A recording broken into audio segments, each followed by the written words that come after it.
I noticed on Facebook there was some information this past week about Polly Parker, so I wanted to add a little bit to that, which the Facebook posts would not cover about Polly Parker being honored by American veterans in 1922. So let's get on. First, many of you may know about Polly Parker, who was a Seminole matriarch. This is Polly Parker from a postcard in 1917. So at the time, she is the oldest living Seminole Indian in the state. Um, when she died in 1922, the Seminole Tribune newspaper guesses her age about 109, 110. So she was probably born about 1810. The newspaper exaggerates her age at 130, which I think is a little excessive at that point. Not saying that their Seminoles couldn't live that long, but it just doesn't seem to line up with some other information we have on her.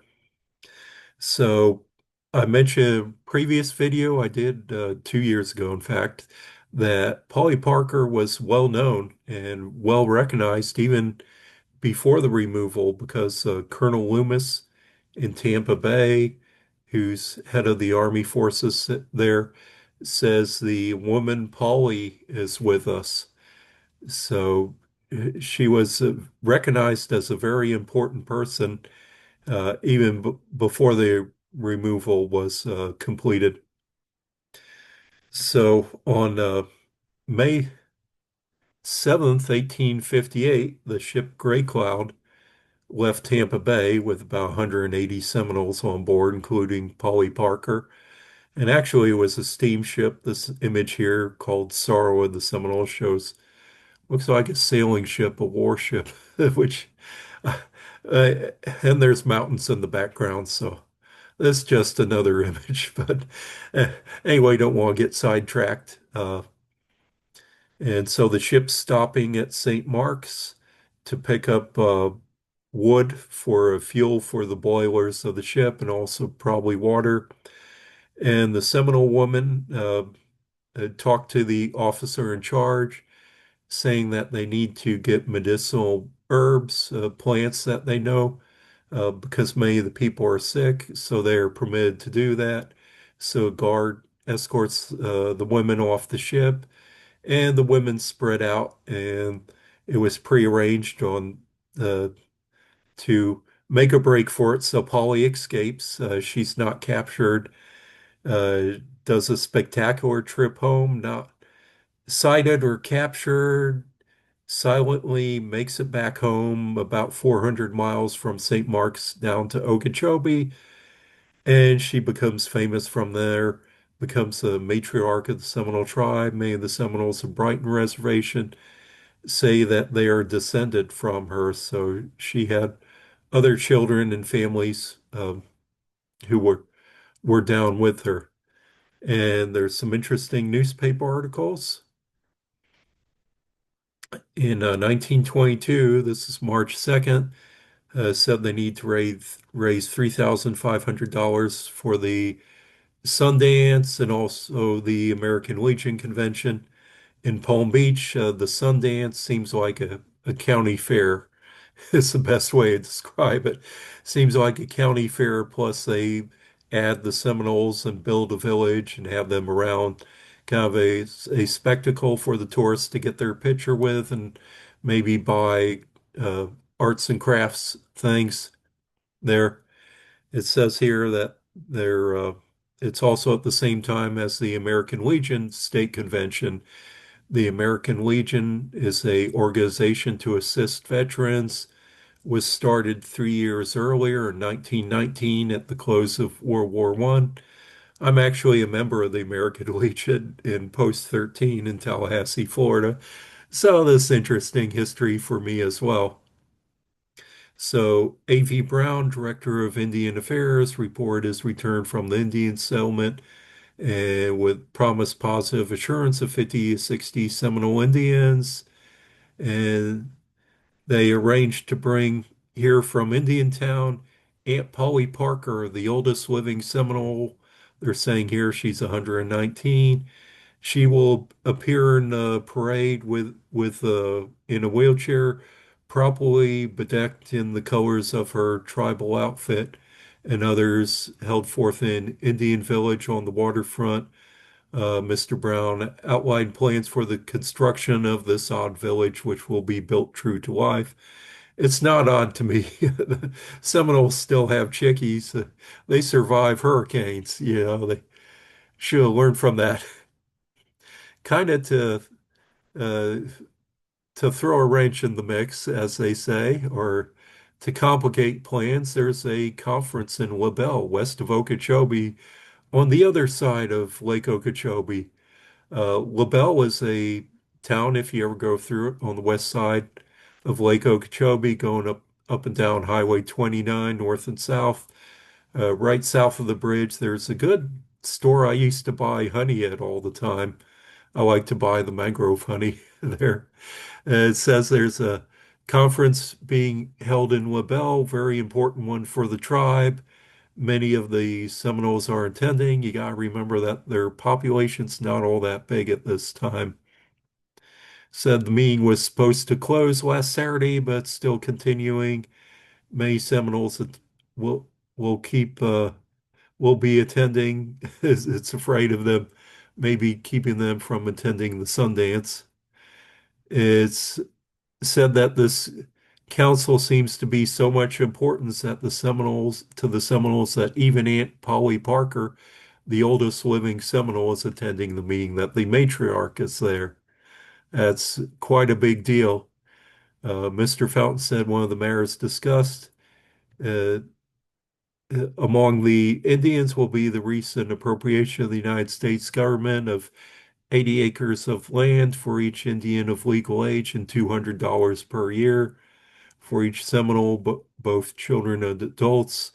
Another matter, Mr. Fountain said that Indians are uh, taking up with the Indian agent, Mr. Spencer, the ruling of the state school board that Indian children of school age must attend school. That really didn't happen. In fact, that became a big controversy in the 1950s. That kind of led to the creation of the Miccosukee tribe, among one of the other things going on. I need to do that in another video sometime. And so here we are, March 10th, rounding up the red man for the annual Sundance, even though of the cliche and the terms we don't use today. Mr. Brown returned from a trip to Fort Lauderdale, bringing with he's in West Palm Beach with him Chief Tony Tommy, a Seminole chief educated in public schools at Fort Lauderdale, later graduated from Carlisle School for Indians. Many of you may know about that too. Um, Interesting is that the was it Theodore Pratt who started the Carlisle School. He was superintendent of the Indian prisoners in the Castillo or Fort Marion in St. Augustine in the late 1800s. I think when the Kiowa prisoners were there in the 1870s, and later on the Apache prisoners were there. So that's history connects through different routes. It says Mr. Brown also brought him with him Willie Jumper, another Seminole Indian who's important in the tribe at that time, who is a distant relative of Aunt Polly Parker. These two Seminoles have agreed to start at once for the West Coast to bring back with them Aunt Polly in time for the big Seminole Sundance and Legion Convention. Mr. Brown reports he is spending considerable amount of money to round up a good quota of Indians. He believed the Seminoles will attend the Sundance in big numbers. Another thing about Tony Tommy, at the time, he was kind of recognized somewhat as a leader or chief among the Seminoles because he was educated in school. He was in several silent movies of the early 20s. There's one movie called Idle Dancer that, in fact, I have on a DVD. It's a silent movie where the Seminoles are portraying I guess, Polynesian islanders. So anyway, that was when they're filming movies in Fort Lauderdale and Miami area before the film industry moved out to Hollywood after several devastating hurricanes later in the decade.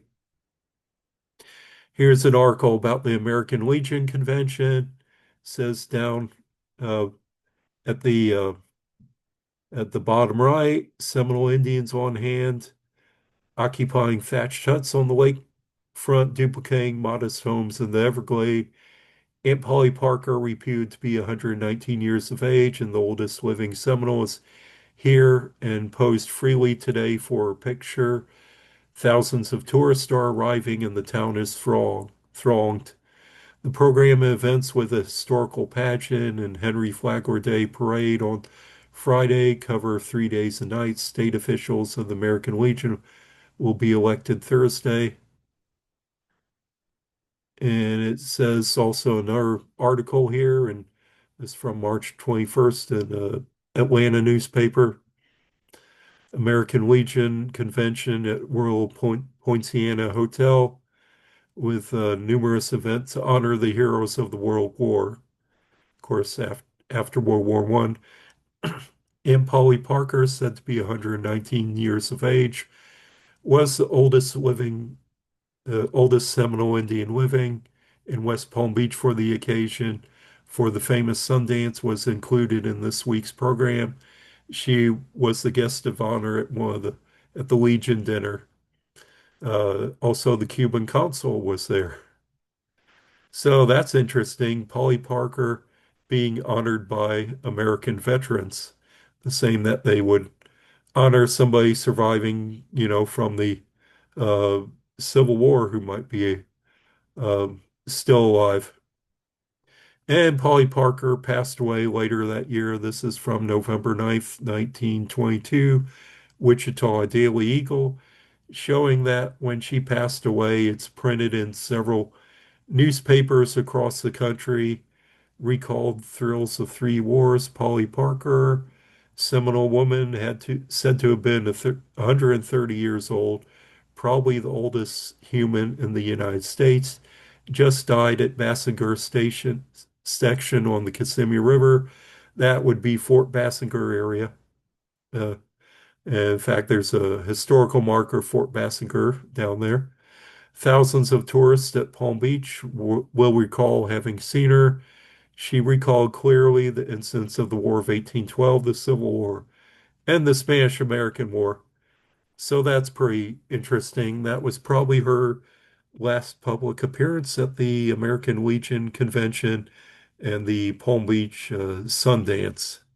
So that's interesting. I thought you might be that little interesting bit of information on Polly Parker, how she was a well-celebrated celebrity at the end of her life in 1922. Uh, Thank you for coming again to one of my videos and standing through this far. Well, I hope you enjoyed it.